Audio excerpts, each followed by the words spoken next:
Hi everyone. I'm sorry that I'm not here to give this talk in person, but I hope the recording will be clear and that everything I say will make sense. So today I'm going to talk about what is a chest crisis. It's also sometimes called a chest syndrome or an acute chest crisis. And the acronym that often gets used is ACS, and ACS is an acute chest crisis. So I'm going to start with something that happened in 1979. I tried to find out what happened in the UK in 1979, and one relevant thing that I found was that the Queen opened up the Milton Keynes Central Shopping Centre. But let's see what happened in the US in 1979. So in 1979, at Johns Hopkins Hospital in the US, a hematologist called Dr. Charachi or Charek, I'm not sure how to pronounce it, he first used the term acute chest syndrome or ACS. And he used this to describe a pneumonia-like event that he found commonly in people with sickle cell. And he realized that this was the second common reason why people were coming into hospital.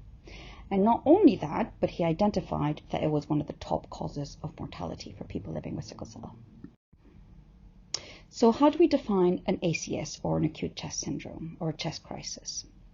Well, quite often there's chest pain, there's shortness of breath, there's cough, there can be fever.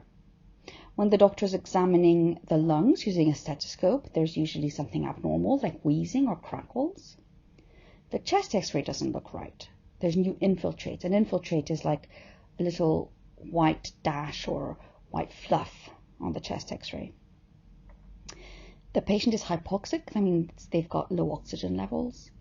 And you don't have to have each and every one of these features to have a chest crisis, nor do they all have to happen the same day. That means if you have chest pain and shortness of breath on one day and the next day you've got cough and fever, that can all still go together as one episode.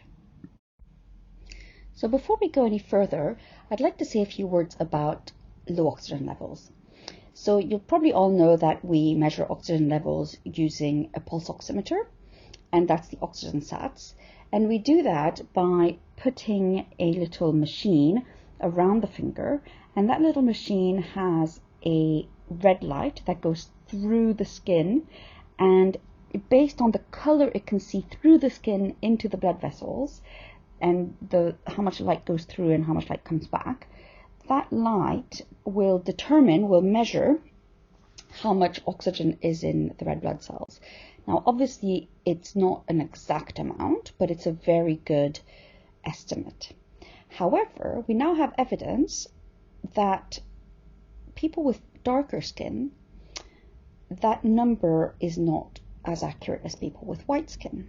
So this comes from a study that was published a year ago, and there were more than 3,000 participants in the study, of whom 2,667 were white, 207 were black, 112 were Hispanic, and 83 were Asian. And they looked at the levels of the reading that was taken by the pulse oximeter, and they compared it to a much more accurate measure of blood oxygen, which is taken by a needle, and that's called an arterial blood gas. And some of you may know what that is. It can be quite painful to have it taken. It's a sample that's taken in the wrist, on the inside of the wrist.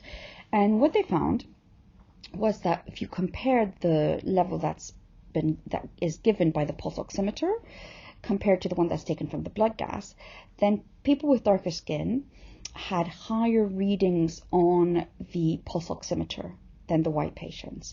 And so it was overestimating how much oxygen was in their bloodstream. And not only that, but the people who were doing the study then looked at how much oxygen the patients were given. Now, this is not sickle cell, this is just patients in the hospital for lots of other reasons. And they found that, therefore, the people with darker skin were given less oxygen than they needed because that reading was inaccurate. So it calls into question what the method that we use to measure oxygen levels. And I know that the FDA in the US is reviewing different pulse oximeter measurements so that we can eliminate this difference. So if we go back to our definition of an acute chest crisis, you could say, well, actually, somebody presenting with chest pain, shortness of breath, cough, fever, abnormalities on the chest x-ray and abnormalities when you listen with the stethoscope and low oxygen levels, isn't that just pneumonia? And it's important actually that we find the difference between what is pneumonia and what is an acute chest crisis, because the treatment can be very different. So let's see what we understand about pneumonia. So pneumonia is when you have an infection inside the air sacs in the lungs. So in this drawing, you've got a picture that, well, a drawing that shows you the right lung and the left lung. Now, each of the lungs has got different sections. The right lung has got 3 sections, and we call them lobes: the upper lobe, the middle lobe, and the lower lobe. And then on the left, the lung has only got 2 lobes, so the upper lobe and the lower lobe. And you can see that the air sacs, we expect them to be completely empty, because that's what they're doing, is they're bringing air in with oxygen. So in the normal sacs, in that circle on the top, we've got just air. And in the one, that circle that's a bit lower, we've got the sacs are inflamed. There's actual bacteria in the sacs, or viruses. But not only that, but those bacteria or those viruses, they draw in fluid into the sacs. And the reason for that is that with the fluid comes lots of cells that are going to kill the bacteria or kill the viruses, and they're going to clear up the infection, and then they're going to empty the sac of fluid and return it back to just air sacs. So pneumonia is when you've got infection and inflammation inside the air sacs. And then a chest crisis, I'm going to show you, is quite different. You can see the chest x-ray, which is, it's also got these infiltrates, so these fluffy bits, but hopefully you can picture where there's that black arrow, that the fluffy bits aren't really all over. They're kind of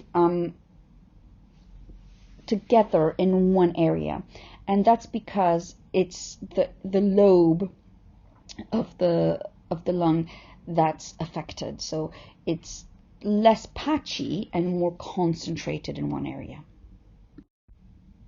Now, in an acute chest crisis, the problem is not with the alveoli, the little air sacs. The problem is with the blood vessels that supply the little air sacs. So on the left side, you can see another drawing. Now you can see the trachea, and then that splits into the bronchi. So these are the little tubes that bring air from the outside into the lungs, and then they split into smaller and smaller little tubes. And then at the end, you've got these alveoli, these air sacs, which we've just seen in the previous slide. But then on the right, you can see they've drawn one air sac. It looks like a bit like a drop of water, so it's got that shape, and then around it you've got the little blood vessel that's going around. And what's happening in that blood vessel is the air comes into the middle of the air sac, the alveolus, and then blood comes along. It's been pumped because it's now, those red blood cells have run out of oxygen, and as the red blood cells flow in the little blood vessel alongside the air sac, carbon dioxide, which is the waste product, comes out of the red cells into the air sac to be exhaled, and oxygen that's just been brought in diffuses. That means it just spreads slowly into the red blood cells. So the red blood cells pick up oxygen and they fly off to be pumped to the rest of the body. Now, in an acute chest crisis, the air sac is fine, but the blood vessel is sickling. The red cells in the blood vessel are sickling. So in a pneumonia, the blood vessel is fine, but the air sac is full of fluid and infection. In an acute chest crisis, the blood vessel is sickling, the red cells are sickling in the blood vessel, but the air sac is fine. Now, the fact that the air sac is fine doesn't really help, because if the red cells are sickling inside the blood vessel and just getting stuck there, then those red cells are not going to make it to the rest of the body to feed the body with oxygen. So even though the air sac is working and oxygen is coming in and out as the person breathes, the oxygen is not getting into the red cells and is not going to feed the rest of the body. And therefore, it's the same as if there was no oxygen coming in. So now I want to present a little bit of data that is going to tell us a bit about how common chest crises are and how bad they are, etc. And like everything else in medicine, the only way we can get the data is if we can collect it as part of a study. In the study that we're looking at here, well, the information that I've got is from this review, which is called Acute Chest Syndrome of Sickle Cell Disease, Genetics, Risk Factors, Prognosis and Management by Elizabeth Klings and Martin Steinberg. And they are chest doctors in the US. But Dr. Klings in particular, I don't know Dr. Steinberg, but Dr. Klings is an amazing person who is super interested in trying to make things better for people with sickle cell. And in that review, they describe lots of different studies. And so one of the studies that I'm going to talk about is the CSSCD, which is the Cooperative Study of Sickle Cell Disease. And they studied about 4,000 patients. So this is all over the US. And they kind of collected all the data about them for about 2 years. Some people have more than 2 years of data. And so the conclusions we can draw come from this, okay? The first question people usually ask about sickle cell is who gets it? And is it people with hemoglobin SS, S beta 0 thalassemia, S beta plus thalassemia, SC, or any of the other rare types of sickle cell? And what they found is that you can get a chest crisis, ACS, can occur in all the genotypes of sickle cell disease. So nobody is particularly protected. Interestingly, it's more likely to happen, it occurs more often in people with SS or S beta 0 than with SC or S beta plus. But if you do have SC or S beta plus, you're more likely to get a severe form of acute chest crisis. And what do I mean by severe? I mean that it would lead to multi-organ failure. What does that mean? That means your kidneys stop working, or you get heart failure or something like that. Whereas the SS and S beta 0 are more likely to get it more times, but if it happens, it's likely to be less severe. We don't know why this is the case. This is just an observation. Of all the people who got a chest crisis in the study, 6% required ventilation. That means going to intensive care and having a tube put down your throat and the machine breathing for you. And 86% of the patients ended up with a transfusion. Now, interestingly, if you look at people's hemoglobin F levels, the higher your F level, the less likely you are to get a chest crisis. And that's going to be important when we come on to talking about hydroxycarbamide, but actually it's also a natural variation. So some people are born with sickle cell, will be born with the ability to keep a higher F level, and they tend to have a less chance of getting a chest crisis. Okay, so what about age? So what they found is that the younger you are, the more likely you are to get a chest crisis. And the older you get, the less likely it is to happen.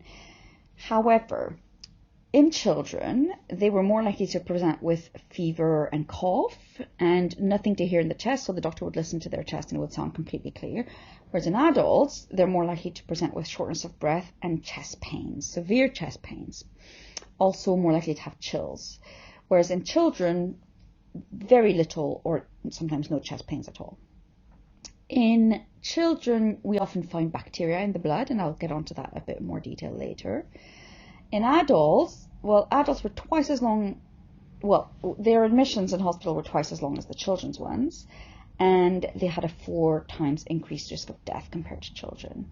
And also adults were likely to have a very low oxygen level compared to children.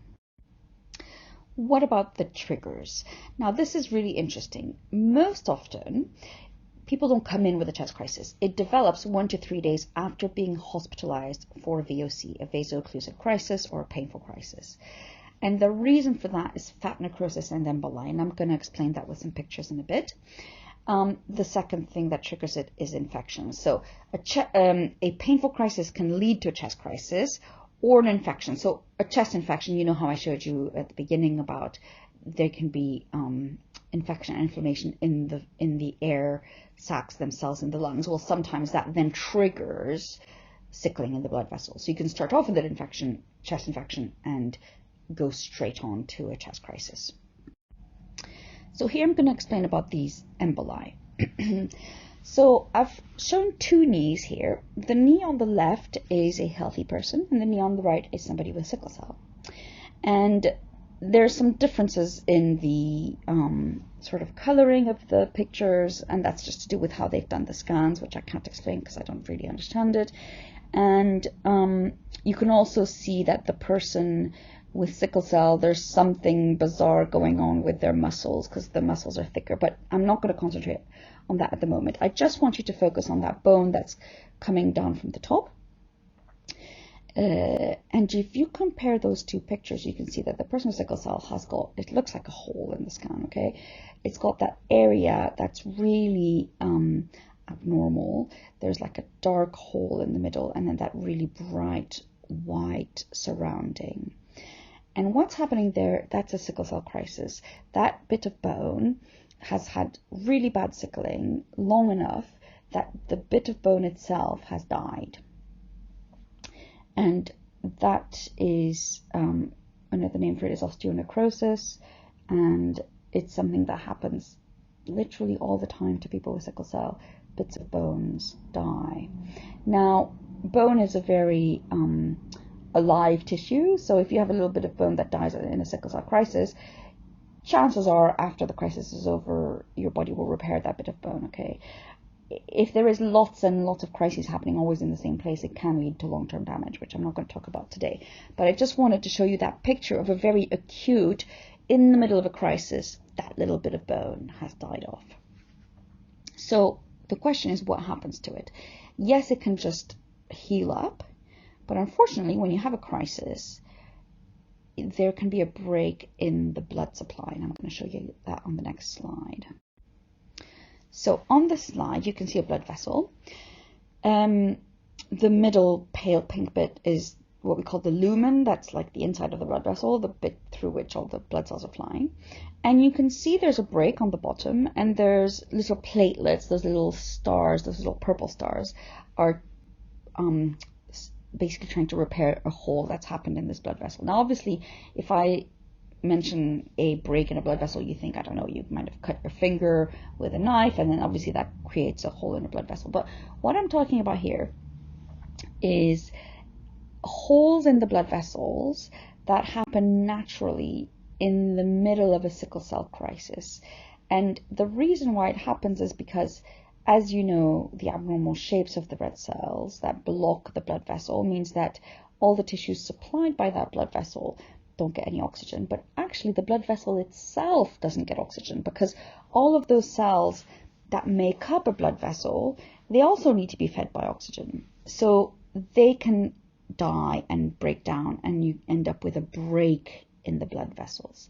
Now, if you imagine that the yellow bit, which is basically the tissue, the yellow bit is where that bone infarct was, that little bit of dead bone is, and suddenly you've got a breakdown in the blood vessel. You will now have a direct link between the bony infarct, the dead bit of bone, and the blood vessel itself.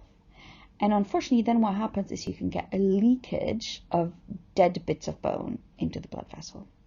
And if you look at a bone, although if I say the word bone, probably everybody's thinking of something really hard, there's actually lots of soft, squidgy things in bones, especially in the bone marrow. And I don't know if this is something that many of you will identify with, but if you think about like a bit of bone on an animal that you've put in a stew, there's that really fatty bit in the middle of the bone, which if you're French like me, then you might scoop out of the hard bit of bone and spread on a piece of bread and put salt on. That's absolutely delicious. Anyways, I'm digressing. So that, if you've seen that, you know that bone, the inside of bone is very fatty, right? And those little bits of fat will fly off. And I'm going to show you that in the next slides. So this slide is designed not to show you the fat flying off. It's actually designed to show you a pulmonary embolus, which is different, but bear with me. Hopefully this will make sense. So a pulmonary embolus is a blood clot, and it happens, you can see on the person on the left, they've got this red swollen calf because they've got a DVT, a deep vein thrombosis, and a clot has formed in their vein, and then the clot has flown off up into the heart and been pumped by the right side of the heart. And if you follow the arrow on the right, that little clot has lodged itself in the vessels that supply the lung. And so all that those dark blue vessels no longer have any blood supply. And it's called a pulmonary embolus. People can die from it. It is something that is more likely to happen in sickle cell. We can talk about that another time. The picture is the same for someone with a bony infarct. So imagine that in that calf, instead of a blood clot, we're talking about a little bit of dead bone from a sickle crisis. And visualize again what I showed you about how you can get a breakdown in the blood vessel, the lining of the blood vessel. Now, little bits of the fat are ending up in the veins. Those little bits of fat are flying off to the heart. They're also being pumped, and they end up in the pulmonary circulation. Now, because they're much, much smaller than a pulmonary embolus, it won't cause one big blockage like that. But you can imagine it would cause tiny blockages all along that system. And so the result is the same. The result is still no good circulation of blood. And so they basically end up causing sickling because of all these little emboli. And so you can imagine lots and lots and lots of little vessels are sickling. So if we go back to this picture and we imagine lots of vessels are sickling around the alveoli, then you end up with an abnormality in that whole interaction between the blood vessel and the air sac. And in fact, what you end up with is, because the cells are now sickling, there's no good oxygen supply to the cells that form the blood vessels themselves. And like I showed you earlier, you also get breakdown of the blood vessel, and you get sort of leakage between what's happening in the blood vessel and what's happening in the air sac. And this is important because we can then get samples from the air sac to see what's going on. Let me show you that. So these samples are taken by doing a bronchoscopy. Now, a bronchoscopy is a camera test where you put a little camera down the air, down the trachea and into one of the lungs, and you can use it just to have a look at things. So like if we think somebody's got lung cancer, we can just go and have a look. But also we can use it to take biopsies. So again, if somebody had lung cancer, we could take a biopsy and try and show whether there's abnormal cells down there. And then we can also use it to sort of squirt a little bit of fluid and suck it back up so we can see what is going on in the air sacs. And that's used sometimes to try and diagnose infections that we can't seem to get to the bottom of. And also it's been used to diagnose chest crises.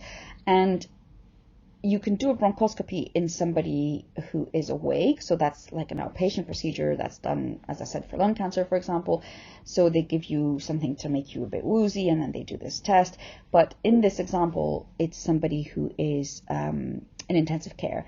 And so they've done studies of people with sickle cell who've got a chest crisis, and they've done bronchoscopies, and they've done that squirty thing. It's called a bronchoalveolar lavage, that squirty thing, and sucking it back up to find out what's causing it and what's led to it, so we can try and prevent it next time.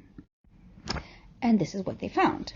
So this is an example of stuff that they've brought back up, and you can see these cells with these purple nuclei, and they look really fuzzy and foamy. So they're called macrophages, and I'm going to show you that in a minute. And you might also spot something with all these red dots. So what's a macrophage?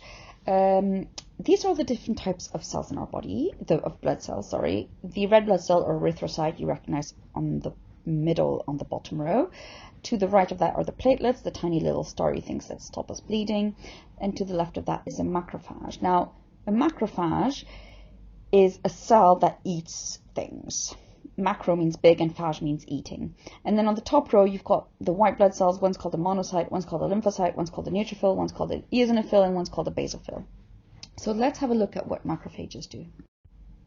So macrophages are there to go into our tissues and eat bacteria and viruses. So you can see on the left a normal blood vessel, the macrophage is in green, and it's just traveling along. And then on the right, when you've got inflammation or an infection, the vessel cells are swollen and little gaps appear, and so the macrophage can get out of the blood vessel, squeeze through, and go and do its job in the tissue.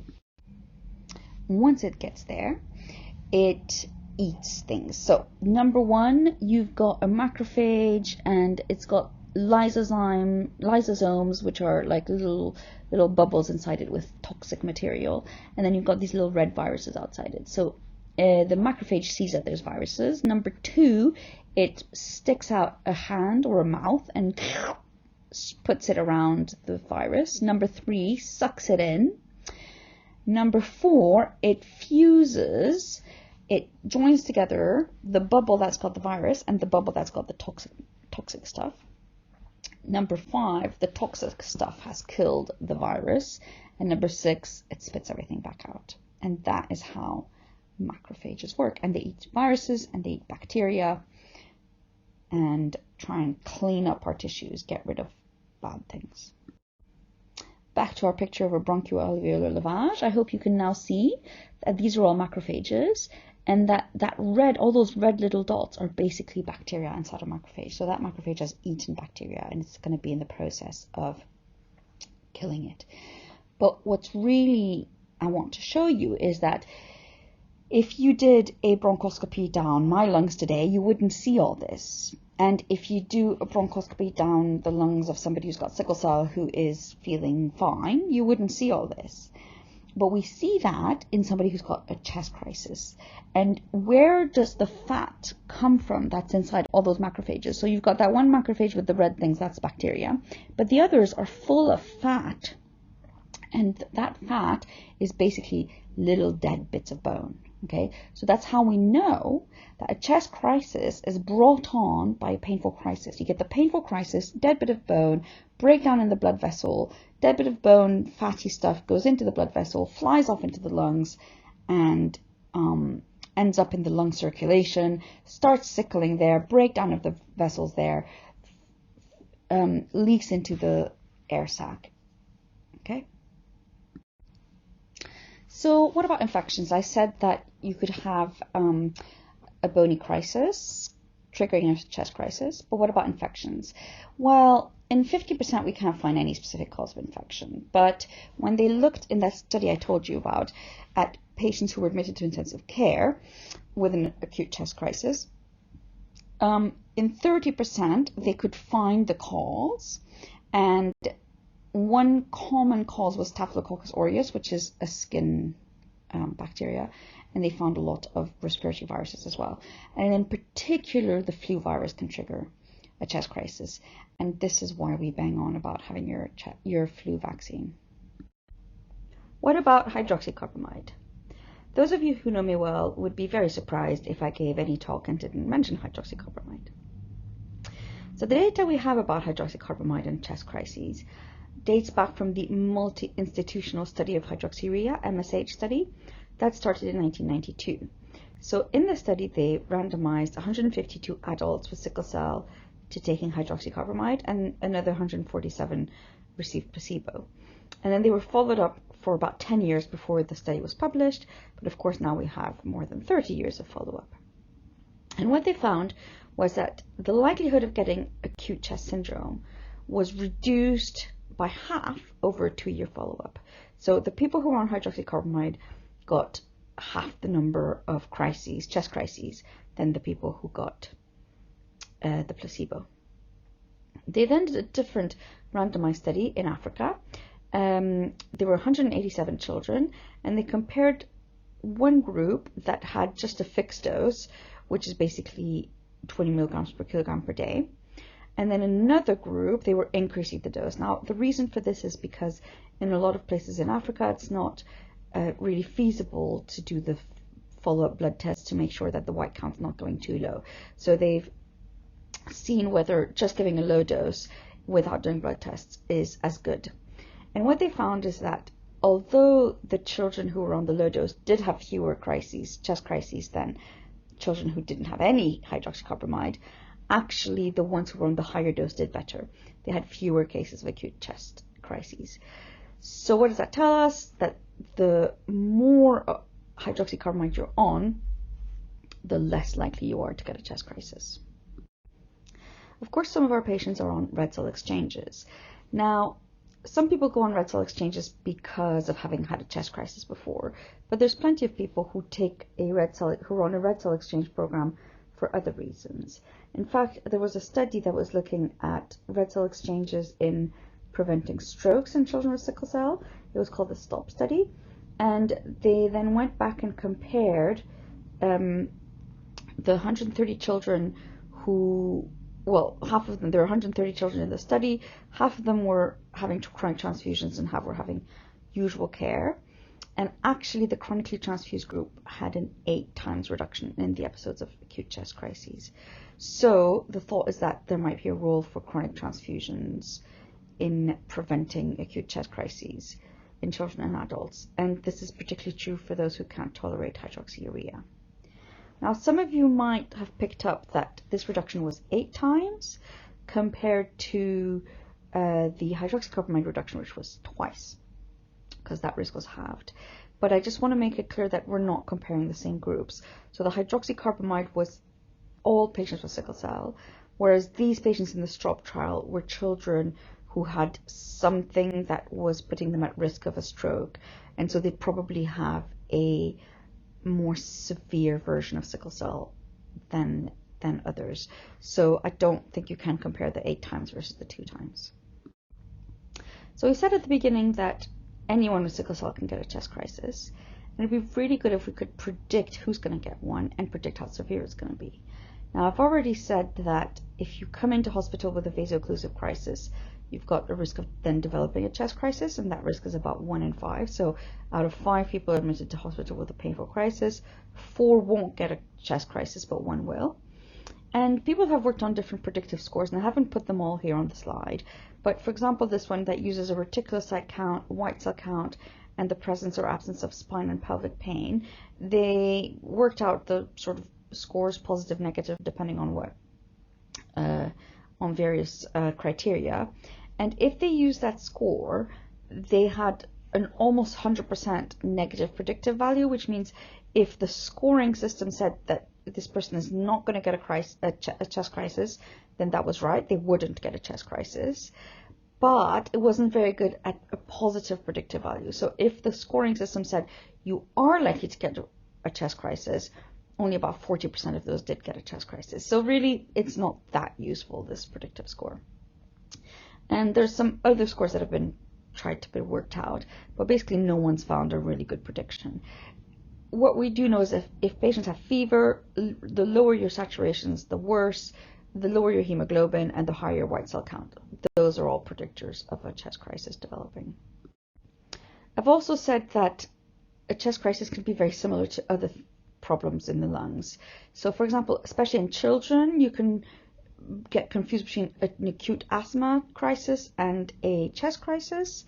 In adults and children, a chest crisis can be sort of confused with a pulmonary embolism, a blood clot in the lungs, and then we can have the condition of acute chest crisis versus heart failure, and sometimes just you can get really bad sickling sort of in the lungs that makes things look like a chest crisis, but it's not. So the point is that if somebody's coming in and you think they could have a chest crisis, you've got to consider these other possibilities.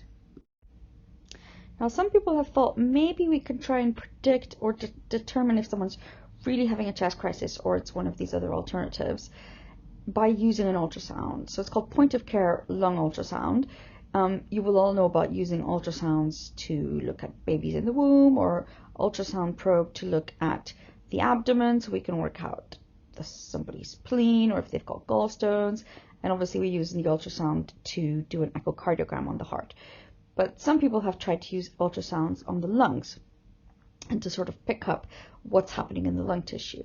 So in this study, they performed this point of care ultrasound. The reason it's called point of care is because they bring it to the patient on the ward rather than send the patient down. Point of care ultrasound on 181 sickle cell patients, and they found that 17% had an acute chest crisis using this technique, and it was 92% accurate, which is not bad. The sensitivity was 88% and the specificity was 93% compared with a chest x-ray. What does this mean? It means that it's pretty good at picking up.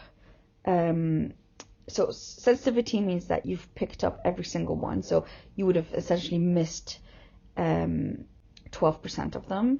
And specificity means that if you think you found an acute chest crisis, that's correct at 93%, and then in 7% of the cases, your ultrasound would say you've got a chest crisis, but actually you don't.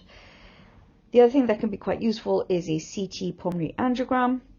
Now the problem with those is that it's a lot of x-rays. So one x-ray is a little bit of radiation. A CT scan's got a lot more radiation, and then the advantage of the ultrasound is there's no radiation at all. So people have also tried to find a blood test that could predict whether or diagnose whether someone really is having a chest crisis or not.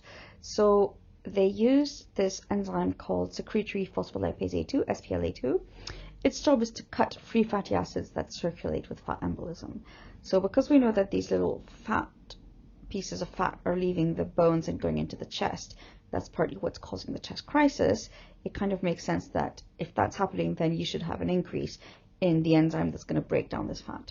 So they found that this SPLA2 enzyme was increased in sickle cell patients who did end up developing a chest crisis, and that the worse the chest crisis was, the higher the level of the SPLA2.